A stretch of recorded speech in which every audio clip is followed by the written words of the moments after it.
बुधवार को Indian navy के सबसे पुराने एयरक्राफ्ट कैरियर आईएनएस विराट को तोड़ने पर सुप्रीम कोर्ट ने रोक लगा दी है। नौसेना से रिटायर हो चुके विमान वाहक पोत आईएनएस विराट को गुजरात के भावनगर के श्रीराम ग्रुप ने खरीदा था, जिसके बाद उसे कबाड़ के तौर पर तोड़ा जाना था। इसके बाद एनवीटेक मरीन कंसल्टेंट्स लिमिटेड नाम की कंपनी ने 100 करोड़ रुपए का भुगतान कर आईएनएस विराट को बतौर संग्रहालय संरक्षित करने की मांग की थी।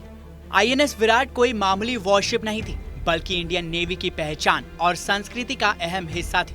6 मार्च 2017 को नौसेना से रिटायर हुआ आईएनएस विराट 29 सालों तक नौसेना के साथ रहा। आईएनएस विराट 12 मई 1987 को इंडियन नेवी में कमीशन हुआ था। इसके बाद इसका नाम HMS हैरम से बदलकर आईएनएस विराट रखा गया।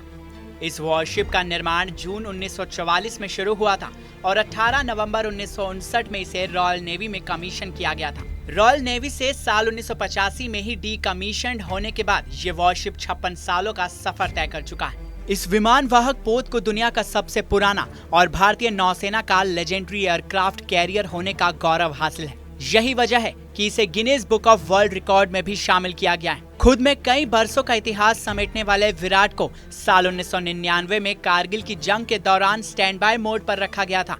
ये दुनिया का पहला ऐसा एयरक्राफ्ट कैरियर है जिसके नाम पर सर्वाधिक नेवल ऑपरेशंस में शामिल होने का रिकॉर्ड है। साल 2012 तक आईएनएस विराट ने 40,000 घंटे से ज्यादा का समय पानी पर बिता लिया था और इसने करीब दुनिया के 7 समुद्रों पर 5 लाख किलोमीटर की दूरी तय कर ली थी। इसके अलावा इस एयरक्राफ्ट के डेक से 20,000 घंटे की फ्लाइंग का भी रिकॉर्ड दर्ज है।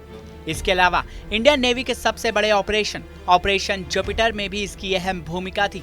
जुलाई 1989 में लॉन्च हुआ ऑपरेशन जुपिटर भारत श्रीलंका के बीच हुए एक समझौते के तहत शुरू हुआ था। इस ऑपरेशन के समय श्रीलंका में सिविल वॉर चल रहा था। इस वॉरशिप के जरिए कोची से 76 सॉर्टीज को अंजाम दिया गया और 350 जवानों को पहुंचाया गया। आईएनएस विक्रमादित्य से पहले आईएनएस विराट इंडियन नेवी की पहचान और हिंद महासागर पर भारत की बादशाहत थी। पूर्व navy chief admiral Sunil Lamba INS Viraat पर एग्जीक्यूटिव ऑफिसर थे।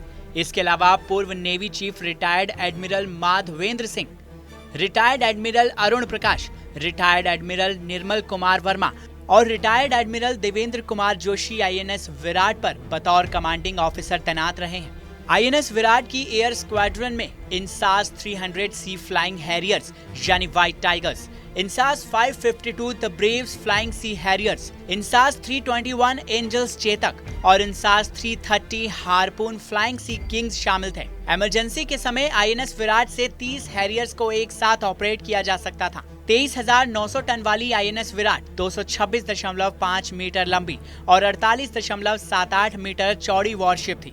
इस वॉरशिप पर 150 ऑफिसर्स और 1500 सेलर्स का क्रू की क्षमता थी।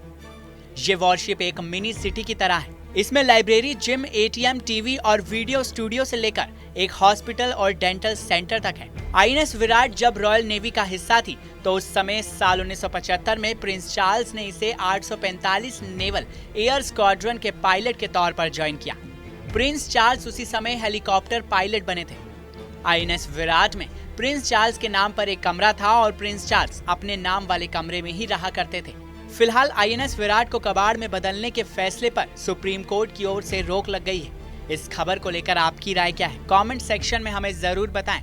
साथ ही देश और दुनिया की तमाम बड़ी खबरों के लिए सब्सक्राइब करें TV9 भारतवर्ष।